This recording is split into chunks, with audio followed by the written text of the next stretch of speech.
Dominique Pignatelli, bonjour. Bonjour. Vous êtes chef d'entreprise, président d'ESR Renheim pour le foot amateur, mais également et surtout actionnaire d'Euro-Racing, la holding qui gère le Racing Club de Strasbourg, dont vous êtes également membre du conseil d'administration. Lundi soir, le conseil d'administration du club auquel vous participiez a donné des pouvoirs assez étendus à Christophe Corneli, représentant d'Alain Fontanella. Est-ce qu'on peut dire désormais que Alain Fontanella, le nouvel actionnaire majoritaire, a les pleins pouvoirs au Racing Club de Strasbourg ?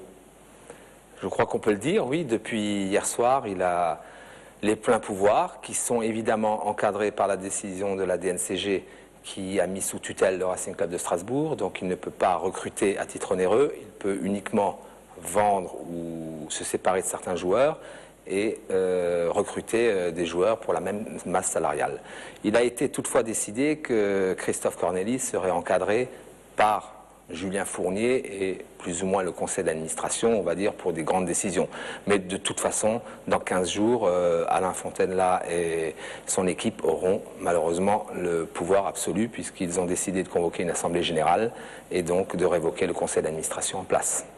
Avant ce conseil d'administration, donc de lundi soir, vous aviez annoncé avec d'autres administrateurs votre intention, dans un premier temps, de vous opposer à l'arrivée de Christophe Corneli dans ce conseil d'administration. Pourquoi lui avoir finalement laissé le champ libre ? Écoutez, il nous a semblé, après réflexion, qu'il était de notre devoir de ne pas totalement bloquer le club, parce qu'après tout, il y a aussi une équipe, il y a un championnat, il y a des matchs qui arrivent.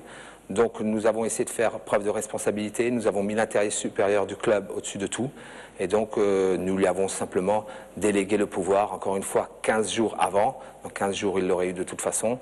Donc nous n'avons pas voulu être tenus pour responsables du gel éventuel des recrutements ou de mouvements de joueurs. Depuis que Philippe Ginestez a vendu ses parts, vous êtes, avec les anciens présidents, notamment Roland Weller, Jacques Hickins, vous êtes assez rapidement opposé à Roman Loban dans un premier temps, puis à Alain Fontanella. Pourquoi ?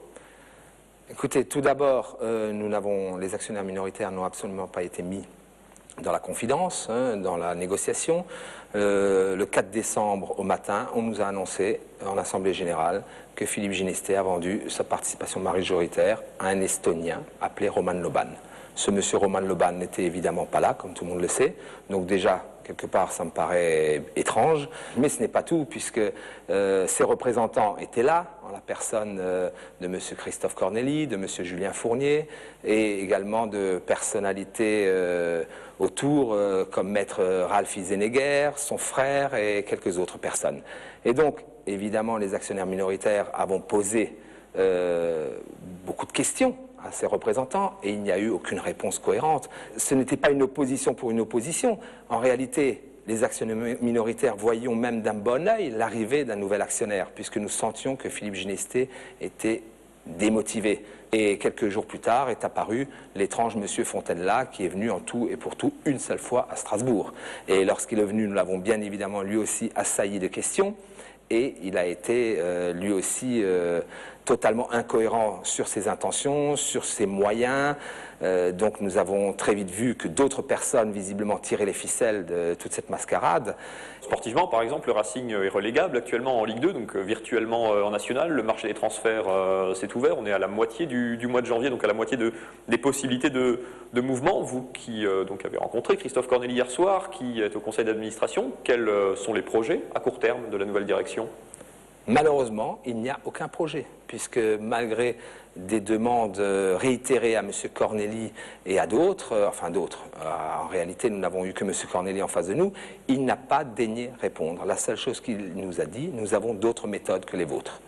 Je n'ai aucune idée de ce qu'ils veulent faire, recruter. A priori, ils veulent recruter un adjoint. Bon, visiblement, un adjoint doit être un renfort important pour l'opération maintien. Mais en tout cas, il ne nous a absolument pas parlé de recrutement de joueurs ou de mouvement de joueurs. Et surtout, il ne nous a absolument pas dit comment il comptait faire face au déficit de trésorerie qui aura lieu dans les prochaines semaines. Parce que là, M. Fontanella sera bien obligé de sortir du bois et de faire le joint avec les trésoreries. Parce que le Racing Club de Strasbourg risque d'être en cessation de paiement si l'actionnaire majoritaire, en l'occurrence M. Fontanella, n'apporte pas entre 2 et 3 millions d'euros. À quelle échéance ? Il semblerait que fin février, début mars, aura lieu cette échéance et le Racing ne pourra pas faire face à ses créanciers, c'est-à-dire qu'il ne pourra pas payer ses salaires, pas payer son URSSAF, pas payer ses divers fournisseurs et autres, fin février, début mars, parce qu'il y a un déficit de trésorerie, mais qui était prévu. Mais d'après M. Corneli, ils utilisent d'autres méthodes. Voyons ces méthodes. Vous faites partie de ce groupe d'investisseurs régionaux qui s'est monté autour d'Henri Ancel notamment pour formuler une offre de rachat. Départ d'Alain Fontaine-là, c'était fin décembre. Où en est aujourd'hui ce projet? Depuis, le projet avance.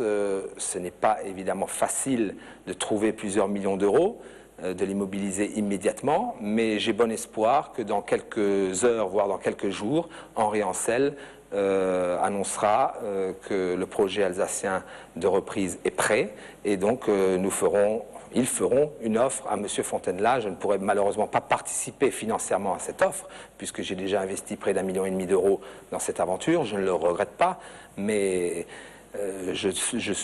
j'aimerais, disons, choisir mes futurs associés. J'aimerais que ce soient des gens totalement motivés et passionnés par le Racing.